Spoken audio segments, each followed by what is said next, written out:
This video is brought to you by Sporlan, quality, integrity, and tradition.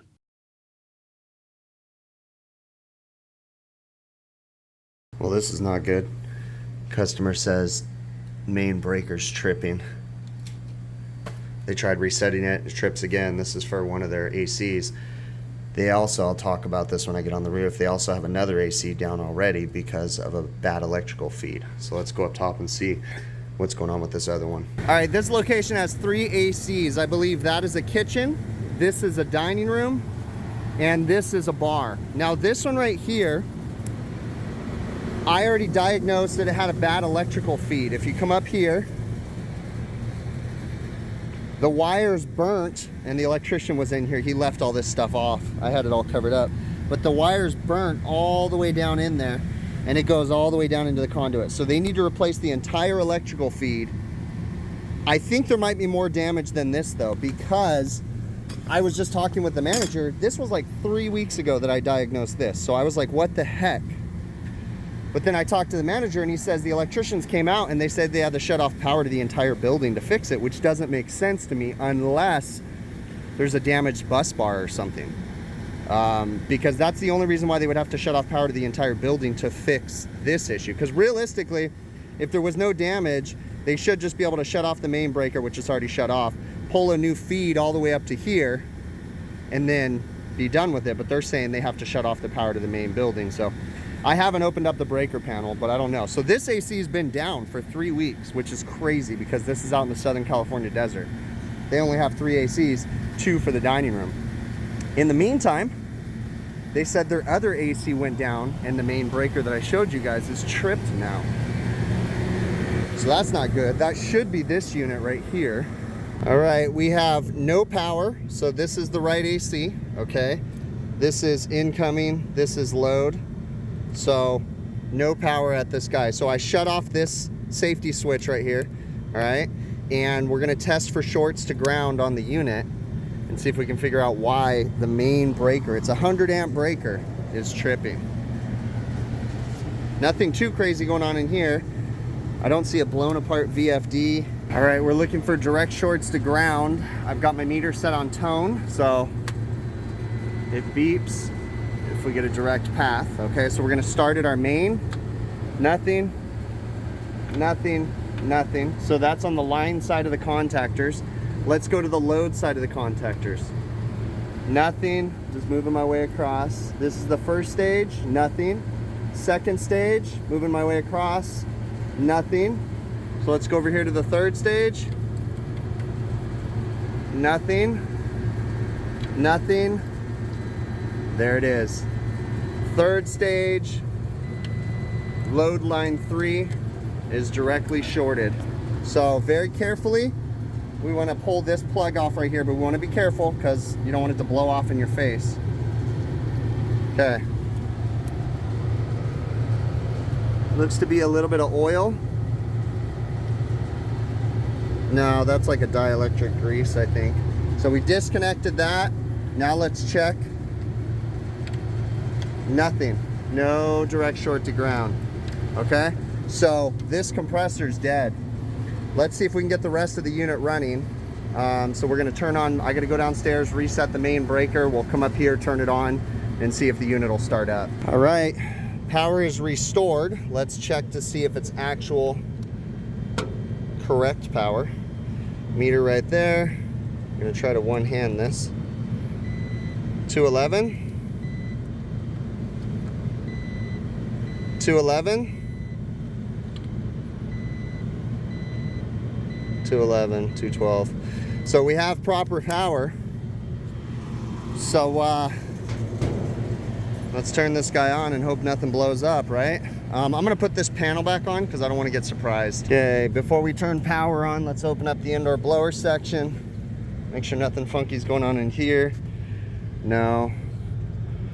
Belts, a hair on the loose side. I need to tighten that up before I leave. Probably tighten it up first. Let me do that real quick. All right, pulled the blower assembly out, tightened it up. Nice and good like it should be. Tightened everything good. Let's have a look at the filters, see how dirty they are. Woo! It's all sand. They're not too bad actually. They've been recently changed, so. All right, so we should be good on that. We're gonna blast this building with sand, but there's no customers in there. It's so much sand flying around that when you turn it on, it just stirs everything up, and especially since I tightened this guy. So, okay, we're gonna push this back in and then turn on the main power. All right, here's the moment of truth. It's gonna be a second before the unit stages up. 1, 2, and then the third won't pull in because I have it disconnected. DFD's speeding up, 38 hertz. That flashing isn't happening for me, so. It's only calling for Y1 at the moment. We're disconnected on that guy. We're gonna let it run for a few minutes, and then we need to see what killed that compressor. Could just be the heat, because it's been well over 120 out here recently. So this thing is, what is that, 7 years old? Yeah, installed in 2015. So this unit's about 7 years old, running in these crazy Coachella Valley summers, where, you know, normally on the ground it gets to about 115, 116, but up here on the roof with these rubber PTO roofs and everything, it's 5 to 10 degrees hotter on the roof on average. So all 6 of the condenser fan motors are running. Now I know they look slow to you all, but they're running at full speed and everything's good, so I don't see any problems there. So I'm thinking that just over time that compressor just overheated is my thought. Condenser, let's have a look at the condenser and see how clean it is.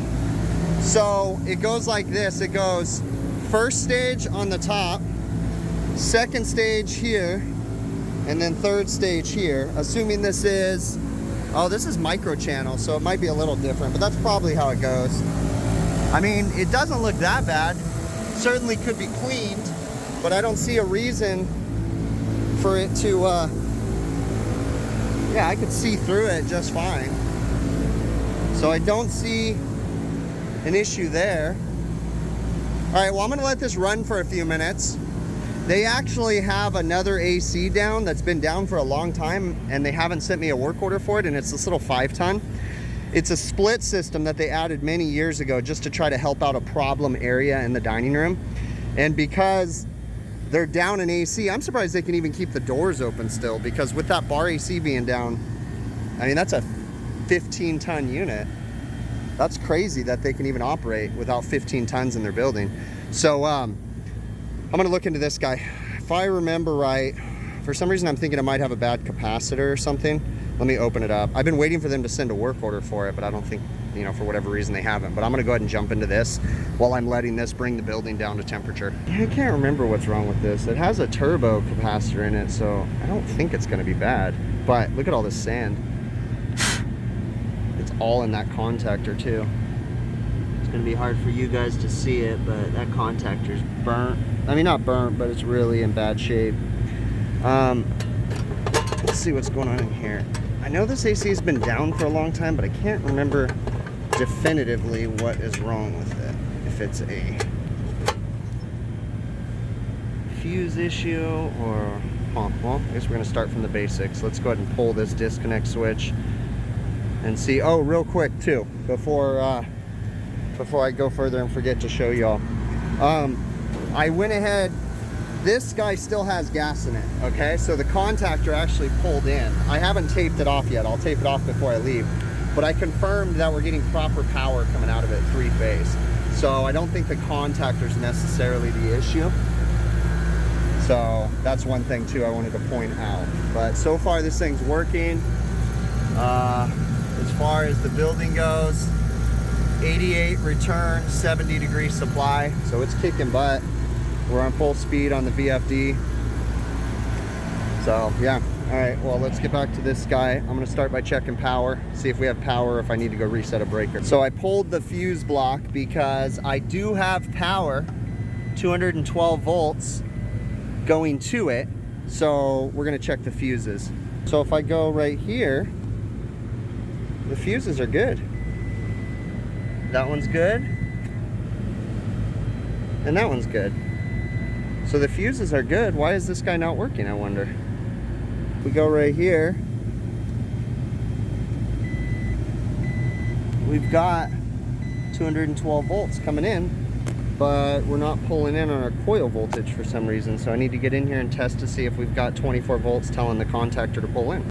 And we do not have 24 volts at this contactor, so we need to go downstairs. Now, be very cautious about doing this. I'm gonna push this contactor in. You don't wanna push contactors in unless you know what you're doing, because you can cause damage.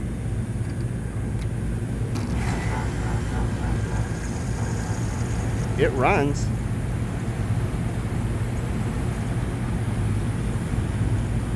So we know that the compressor runs and the condenser fan motor runs, but why are we not getting a call for cooling up here? So we need to go downstairs and start at the thermostat and figure out if something's going on there. So this thermostat doesn't have a display. Well, this is just a user interface. I need to go to the air handler and see what's going on up there. Or actually, I can start at the actual thermostat, which is in the attic. All right, I got up into their air handler. Again, this is up in their attic. This is a little 5-ton that was added many, many years ago. We've got a disconnect switch. I got to climb up a little bit further to get over here. It doesn't sound like it's running. I don't think so. We're going to get into the controls section. This is where the transformer should be. There at one point was a wet switch in here, but I don't see it anymore. So I don't think the wet switch is being used or someone disconnected it. So we'll see. So check this out. You got to be smarter than the average bear. Pay attention to your surroundings.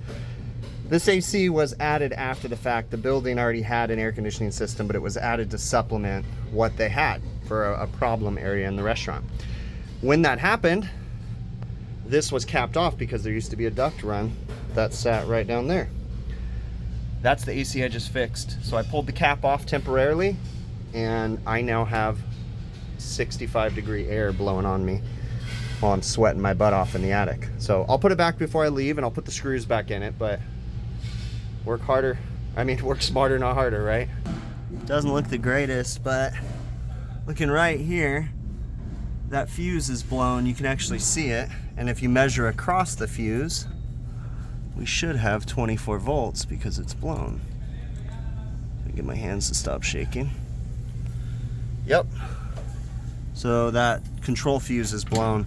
So I'm gonna go grab some fuses and we'll try to figure out what caused it. I did not have a fuse. I will go get some, but in the meantime, I had a 5-amp popper that I could put on there. So this guy will let you know, and it has a circuit breaker on it. So it's good for troubleshooting. So I don't even know if there's gonna be a problem. We'll see. I disconnected it at the disconnect. So we can go ahead and turn that on. Let's see what happens here. There it goes. I just heard it turn on, and it's moving air. So we're gonna watch it for a few minutes and see what it does. Well, it's been running for about 10 minutes. Nothing yet. I took the control wiring in here and just kind of moved it around to see if there's any shorts. Moving the thermostat wire to see if there's any shorts. I'm not gonna spend all day dealing with this because I got a million service calls today, but of course I'm gonna focus on this one. I'm a little confused too. Why is there not an access panel where the heat strip should go? Like, I realize this panel will seal it off, but don't you think it'd be smart to put an access panel there? I guess the cool air will help to cool this area, but it seems like there's gonna be massive air leakage coming through here. I feel like there should be a panel there. Am I crazy in thinking that? Because yeah, this is just a fan coil unit, straight cool, so that's the opportunity for heat strips if you were using it on a heat pump condenser. Huh, all right. Well, we're gonna go up top, see what's going on up there. I'm gonna put this panel on now. As I'm going down, look at that filter. That's not right. What the heck? Someone couldn't find the right size or something? To measure that and make sure we get that written down, what size belongs here. I went ahead and capped this back off because now that I got the unit running, I'm getting air from that cavity. And I'm actually gonna leave it off because I still gotta get fuses for it. So just grab my tools and we'll go up top. All right, I come up here, I went ahead and put some gauges on this guy. It's not looking bad, it is 410A, so let me change that to 410A. There you go. Our saturation temperature on the high side is a little bit low, but I actually found the problem. So look right here. That wire's bare. That's the low voltage wire right there. It's rubbing up against the side panel because this connector bent and it's arcing, and that's why the fuse blew. So we'll repair that section right there, and then we'll watch this guy run for a little bit longer. I'm also going to change this contactor because, see, it's hard for you guys to see because of the sunlight, but it's really like burnt. Look at that. Really bad. So we're going to change that contactor too. For some reason, I thought I remembered like the breaker downstairs was tripping, like the main breaker or something for this guy, and I bet you that contactor is the problem. I want to see this saturation temperature come up though. That's a little bit low for it being 95 degrees outside. I mean, it's not horrible, but it's not great by any means. I'm trying to make sure I get a better air temperature. So we'll watch it a little bit longer. All right, I had to run to the supply house to get some fuses. So went ahead and replaced that fuse right there with a 5 amp, and then left 4 more because it came in a 5-pack. So I'll leave the whole thing here. That way the next guy has fuses if we ever have problems again. We're gonna wrap this up and then head up top and change the contactor and then top off the charge. This unit also needs to be cleaned. I went ahead and fixed the filter situation.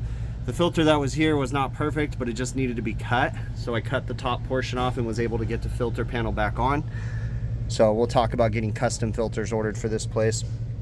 And I'll have a discussion with the person that did the PM last, because they need to be smarter than they were. So that's all I'm gonna say about that. So yeah, I'm gonna put this on and then we'll get back up top. I installed a new contactor, that's good. I went ahead and pulled the capacitor so we can test it. 68 microfarads and it's supposed to be 70. That's fine. I don't know what, I can't see the plus or minus tolerance on this, but even if it was 5%, we're less than 5%. So that's fine on that one. So let's go ahead and test the condenser fan motor one, which should be a 7.5. And we're running right at about 7.5. So capacitor's fine. Those turbo capacitors made by AMRAD, they're usually pretty darn good. So I'm gonna put that back in, and we're gonna get ready to fire this guy back up, and then I'll adjust the charge a little bit. All right, we're back and running. My job link manifold, or my S-Man 480 says about 107 degrees outside, but I put my thermometer over here too, and it seems to be pretty accurate. It's creeping up there. So I wanna get my, my subcooling a little bit higher on this guy. And they've got a charging chart right here, so we'll go by that, but I'm gonna add a little refrigerant just to get it going. Now, I wanna come through. I'm not gonna find a leak today or anything like that, but I wanna come through and spend some time. I wanna clean up the evaporator because it's a little dirty.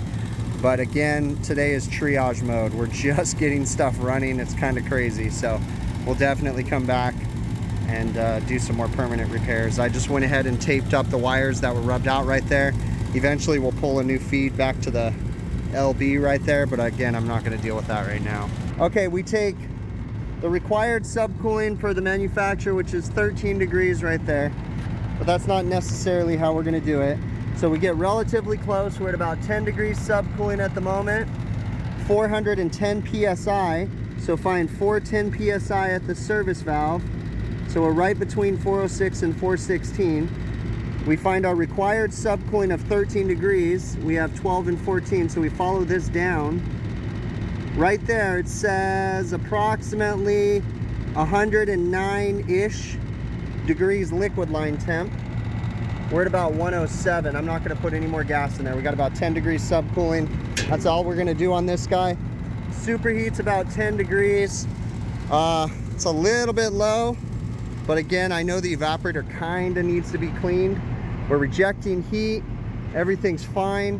We're gonna leave it at that for now. We're definitely gonna come back and do some maintenance on this guy, but today is not the day. So this is just triage, like I said, get it up and running.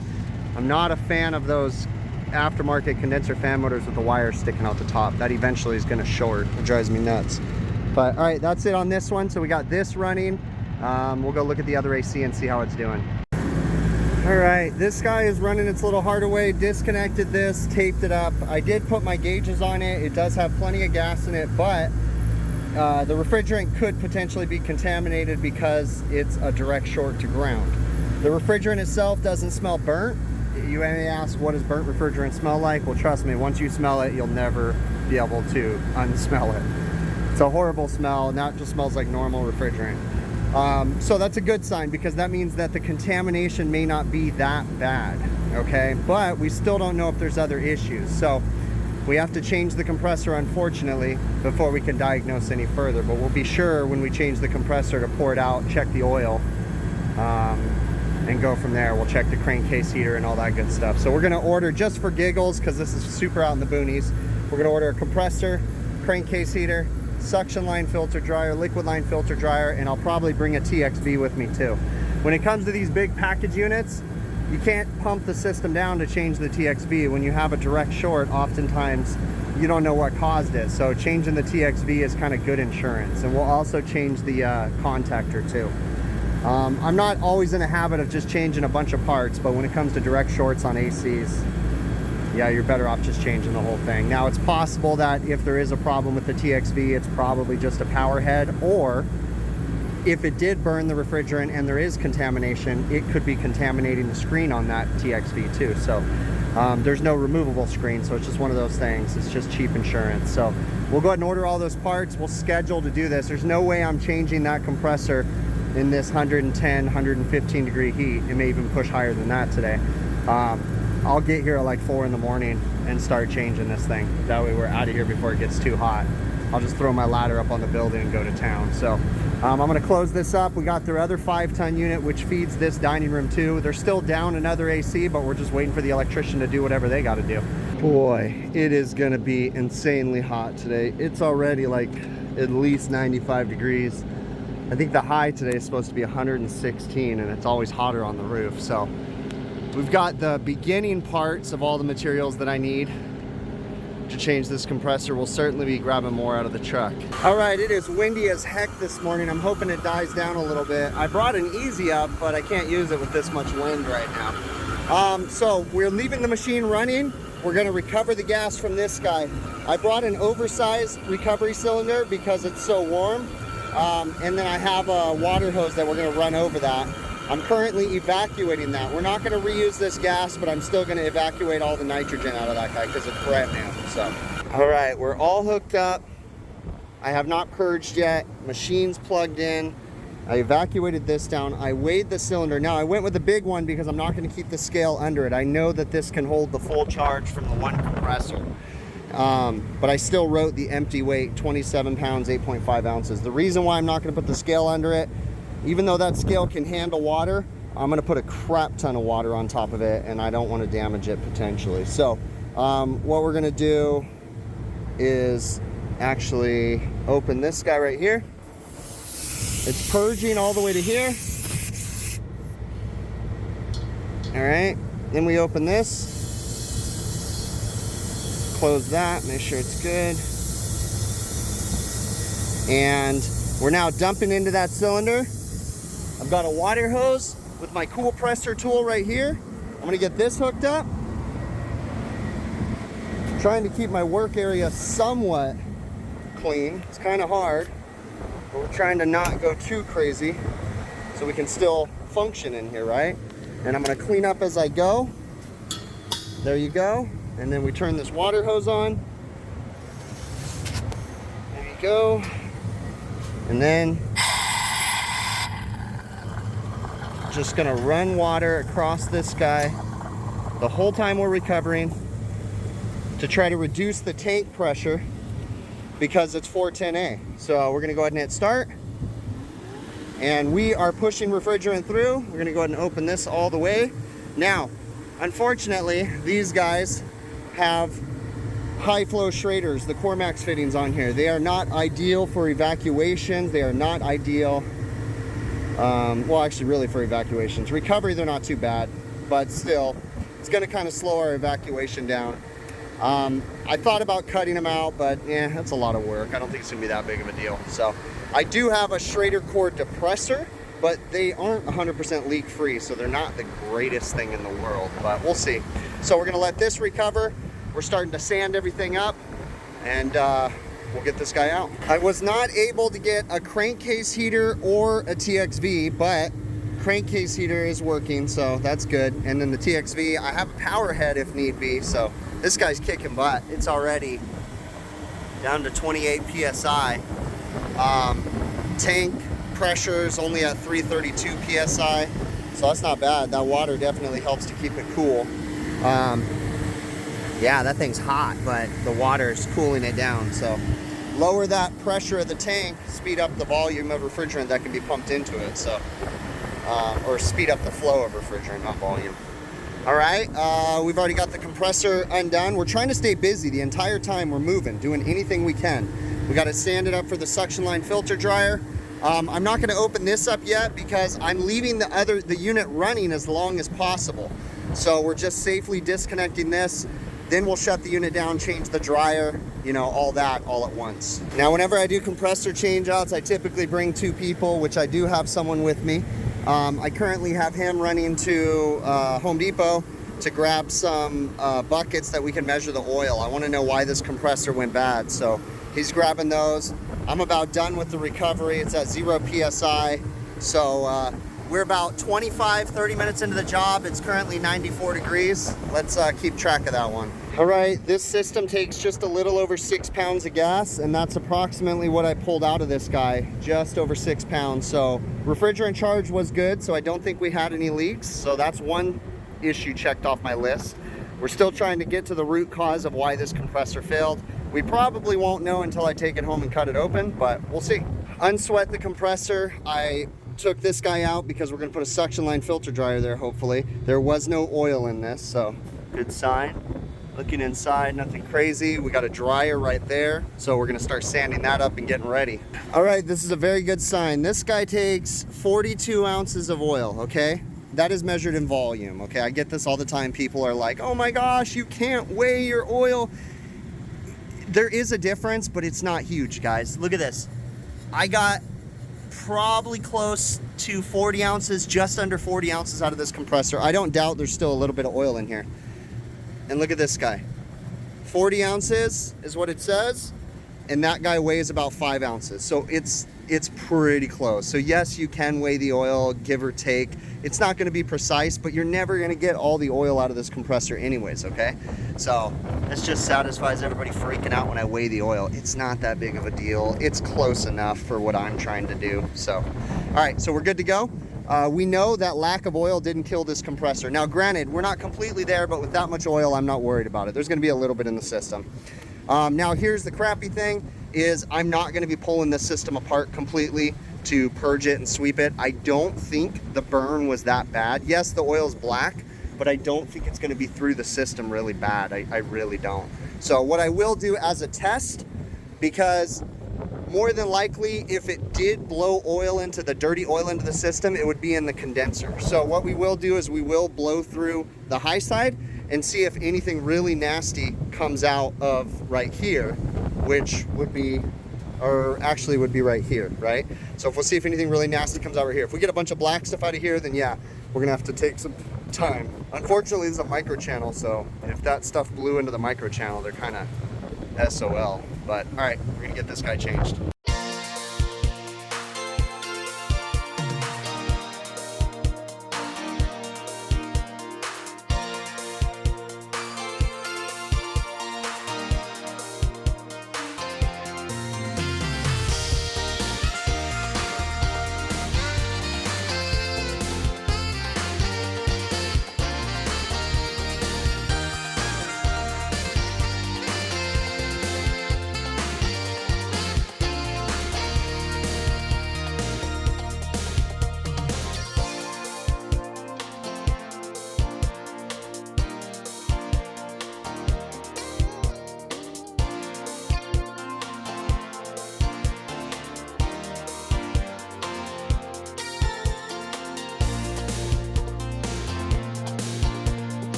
Okay, we're all brazed in. We still got to clean up the heat blocking compound and stuff, but we'll get to that in a little while. Right now we're focused on getting it put back together so we can pressure test it, and then so we can do an evacuation. And once I get pressure in the system, I'm gonna have, we're gonna start cleaning these condensers too. They don't look that bad, but we're cleaning them anyways. So whenever I do major repairs, I like to change the high flow Schraders. These are Cormax fittings. So we're gonna go ahead and change those out. Looking in the line, there's a little bit of stuff in there, so I'm gonna grab it out real quick. But yeah, looking good so far. So we're gonna get those put in and get the pressure test running. All right, we are about an hour and a half into the job. It's about 95, 96 degrees, so we're doing good so far. We're kind of in the shade. We're gonna introduce nitrogen into the high side, and we're gonna test to see if the TXV is working properly. So once I dump it into the high side, it should immediately come back on the low side. So let's have a look. We got this guy on, open this guy. And that's a pretty good sign because the pressure's building on the low side. So good stuff. The odds are our TXV is not damaged. So we're gonna go ahead and do a pressure test and we'll start cleaning things up. All right, so this guy is actually pretty darn dirty. If you look at the stuff coming through, it's pretty muddy. So we're gonna get all the dirt out first, and then once we get all the dirt out, then we'll apply cleaner. I think what's going on here, we're gonna have to talk to them about moving these ice machine condensers, because my third stage is right here. So more than likely, I bet you we're gonna find out that we had overheat situations in the third stage. And it doesn't help that that condenser is rejecting its heat this way. Now granted, a lot of it's probably dissipating, but because that's a good 6 feet, but still, it's not the greatest idea having those condensers reject this way. Now, it's been like that forever, but still, it's not right, you know? But we'll keep cleaning. We've got the evacuation running. We're gonna have to change the oil because my oil got really damaged evacuating that new recovery cylinder. But I'm just pulling with the gas ballast open right now, and we're already at 1600 microns. So I'm gonna do an oil change and we'll finish cleaning it up. So that's the compressor oil. And whenever you put it into a bottle, you wanna give it time because you can see the refrigerant still boiling out of it. So you put a cap on it, it'll pop the top off. But you can see that there's like material in here. It's probably like metal or something like that. There's thick chunks of something inside that. We're currently, what is it, about 2 hours into the job. It's about 105. The temperature's starting to climb now, 106. We're just about done. We're currently rinsing and cleaning the condenser right now. We're using the Refrigeration Technologies Viper yellow Venom Pack cleaner. This stuff right here, you don't ever want to use the blue on microchannel, just the yellow because that's microchannel safe. So all this stuff came out of that condenser. Even though it looked clean, it's still just full of sand. And the sad thing is, we clean it and then 3 weeks later it's full of sand again, just because that's how this place is. There's sand everywhere. I mean, we're just working up here and it's in all my tools. It's everywhere. So evacuation's going really good. We're at 600 microns right in there. So we're letting it go down and we're gonna start assembling this. Hopefully we can get it running here pretty quick. Even if this guy's still evacuating, I wanna get the other 2 compressors running because this is currently their only dining room AC, so. All right, currently putting the panel back on, and evacuation, we're down to 358 microns. So we're gonna go ahead and slowly close this guy. Really should be vacuuming with it in like the mid position, but I think this one has a leak. So we're gonna slowly close it, then close it off and watch the decay test. I'll go ahead and turn the vacuum pump off. We're closed off. We're only doing a 1 hose pull, so this is a true vacuum because we're pulling through the suction side. Luckily, because I added the suction line filter dryer, there was a Schrader I could take out, so I didn't have to pull through the high flow Schraders, which is cool. So now this is a true vacuum because this is on the complete opposite end of the system. So we're just putting everything back together. Looking pretty darn good.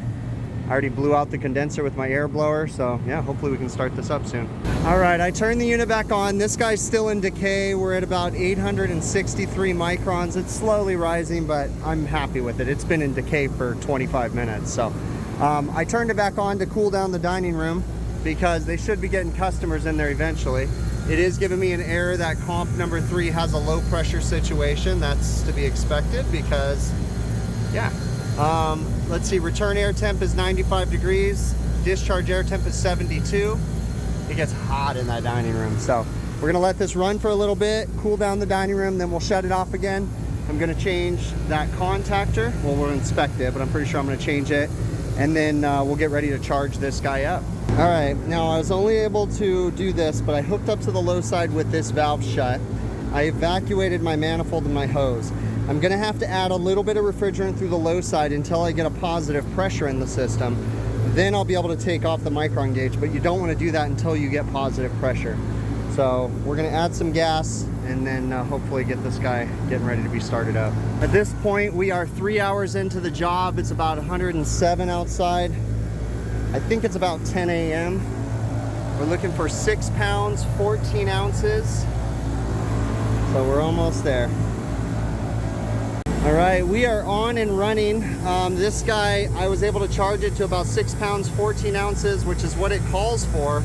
But then I moved the scale around and it dropped down to 612. But I actually put in 6 pounds, 14 ounces, which is what it required. So we're gonna watch this run for a little bit.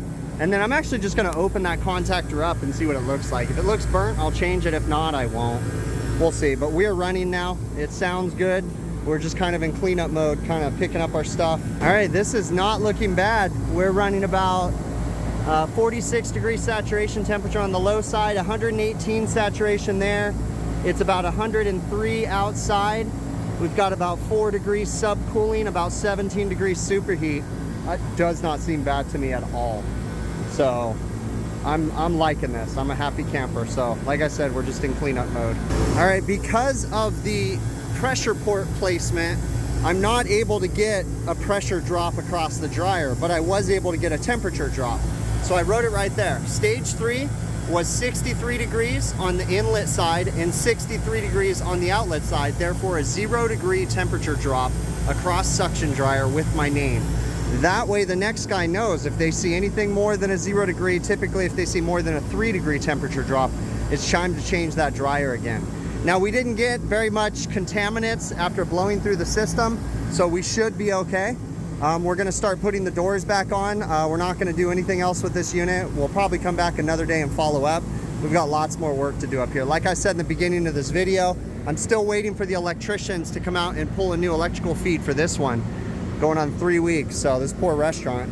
And that guy will go back to the shop and we'll autopsy that guy. All right, I am changing that contactor because it is burnt bad. I want to change all the other ones, but I don't have them. And to be honest with you, I'm reaching my limit of being outside. It's hurting right now. So a breeze just came through and brought the temperature from 115 down to 111. It's no joke right now. I'm hurting, so I need to get out of this heat. So we're gonna change this contactor and we'll come back for the other ones. We'll change all 3 of it, well, the other 2. All right, I couldn't leave well enough alone. I was overheating, so what I did was I stopped. I took a break for about an hour, had lunch, went to the supply house, got a couple more contactors because I don't feel comfortable leaving here with the shape of that 3rd contactor. The other 2 were just as bad. So now I've replaced all 3 contactors. I'm starting to wonder if it was an overheat situation for that bad compressor or if it was a single phase situation. Because once I saw the inside of that 3rd stage contactor, I was like, dude, this thing might have single phased, and that might have been what grounded it out. So we'll find out maybe when I disassemble it. But as of this point, I got the other 2 contactors put in. I'm waiting for the 3rd stage to turn on, and then I'm finally gonna be done with this one. I cut this compressor open and very surprised that if you look at the actual scroll plates, okay, the scroll plates look pretty darn good. Now, I don't see any signs of, you know, galling or anything in there, you know, that could be caused by flooded starch, which I'm very surprised. This is only a 2015 compressor. Okay, you can see right there, it's a ZP, Z-Paul 61 K5E. Now, you know I've been talking to Trevor Matthews when I say Z-Paul, right? So, I'm very impressed to not see any galling going on up in there, okay? Definitely see that this guy's been getting hot, though, all right? Let's look right here. Nothing too crazy, okay? The Oldham coupling did not break and wedge itself against the windings, which I've seen several times before. No. The windings themselves, okay, were completely destroyed. This was a burn, a grounded compressor. The interesting thing, though, is the bottom of the windings don't look bad. Whatever happened only on the top right here, okay? I did not find any metallic objects in the bottom of the compressor. I mean, don't see any major abnormal, you know, crazy overheat going on. Definitely see it getting hot though. But remember, this compressor operates in 120-degree ambience on a regular basis. So this guy, you know, has a shorter life than most, okay? Now, let's get down here to the overload. The overload itself has some overheat signs, okay? You can definitely see that it had been clicking on and off on overload a few times. You can see some pitting going on there. Forgive my dirty fingers there from touching all this stuff. The floating seal does not look that bad to me. I've seen a lot worse, okay? Definitely see a little bit of signs of overheat, but nothing crazy, okay? I believe the muffler plate up here, it doesn't, I mean, again, there's overheat, right? But it wipes off. It's not that bad, okay? It really doesn't look too crazy. Obviously, this is an electrical failure, okay? What exactly caused the electrical failure? I'm still a little curious about. I'm through my buddy Trevor Matthews. We're going to try to get some answers here, and maybe we can update later after the video. Maybe we can get this over to Copeland and kind of get their opinion on what they think happened. I don't think there was any contamination. I don't see any copper plating. This system had never been worked on. It was OEM everything from 2015. Okay. If we come over here, though, let's look at the other side, the other scroll plate with the top bearing in it. Okay. Definitely overheat, right? Like right here. You know, that's not really wiping off. In here, overheat, but don't see any galling again. Okay. Looks clean. But come over here. These are the points from my contactor. Okay, this one right here was the contactor for that compressor, and look at those points. Would you just look at it? Those are bad. Okay, very bad. Now they have a lot of blowing sand at this location. It is very possible that we had sand intermittently getting stuck in the contacts. Hence, you can see how looks like maybe sand welded to that point. Okay, but I changed that. We didn't have a voltage drop across it. I did check it, but I decided to change the contactor once I opened it up and saw the burning, okay? And then I decided, once I saw this one, I said, you know what, I'm changing the other two. I didn't even open them on site. I just changed them, just out of, because I know we go through contactors like crazy. But look at the other ones. We're gonna be lucky if they didn't have a failure and or a failure soon on the other ones. Maybe we saved it before the other ones failed. This one was the first stage. This one was actually the second stage, and the one we changed was the third stage. Another observation is this is the third stage of the unit. This is the compressor that runs the least. The first stage runs more than the third stage. Usually I see overheat failures on the first and the second stage before you see it on the third stage. Again, this one happened on the third stage. So I'm leaning towards this contactor causing the problem, then leading to a catastrophic electrical failure that destroyed the windings that inevitably killed the compressor. That's my hypothesis on this one. So, well, good morning. For me, this is Saturday, July 23rd. It's about 8:30 in the morning. I got up probably about 6:30 or something. Wanted to go ahead and make a video. This will be releasing on Sunday, July 24th, if all goes well. Last week I had a disaster trying to upload my video and it took forever, but regardless. So I love doing the root cause analysis stuff. I love autopsying the parts. I literally have a boneyard at my house now that I've got to like clear compressor parts out.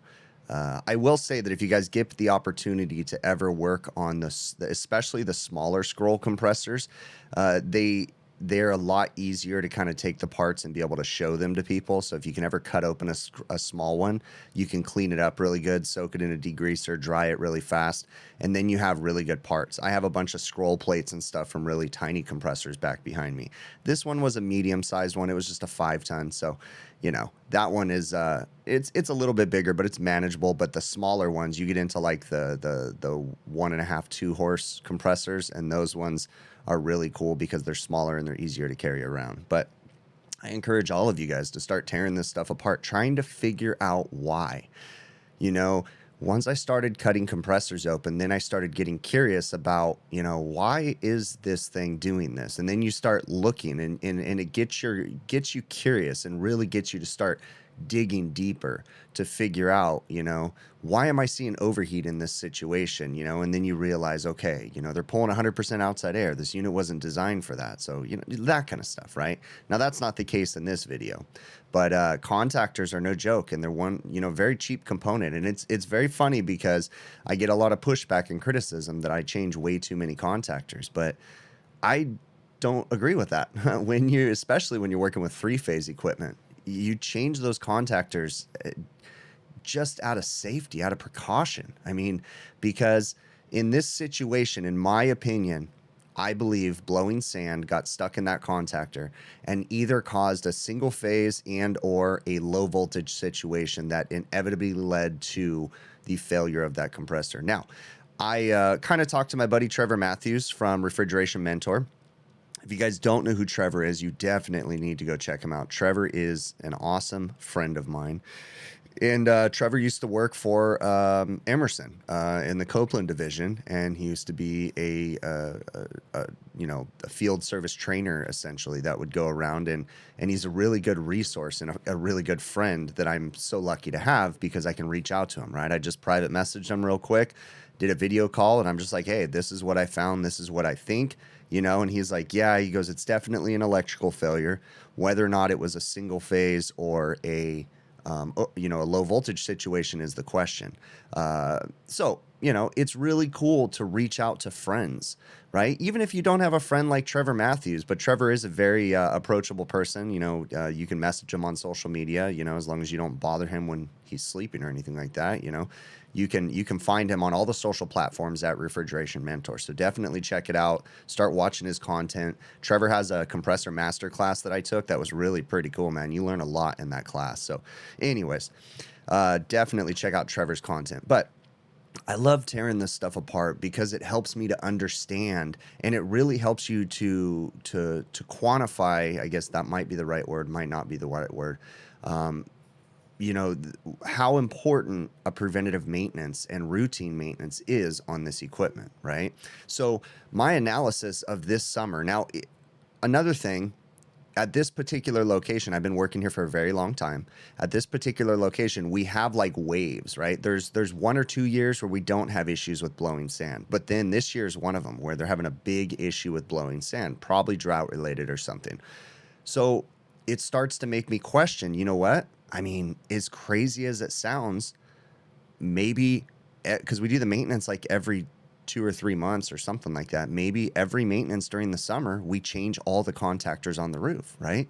And I'll take that information to the facilities department and be like, look, I realize, you know, this is going to be changing every contactor in the building, you know, on all the three-phase equipment. It's probably going to cost them, you know, just under $1,000 or something like that every time. But we could prevent these issues, right? I have been out to this location. I know I've done at least 3 videos of having to change contactors, but we've actually been out more times. I didn't film them all.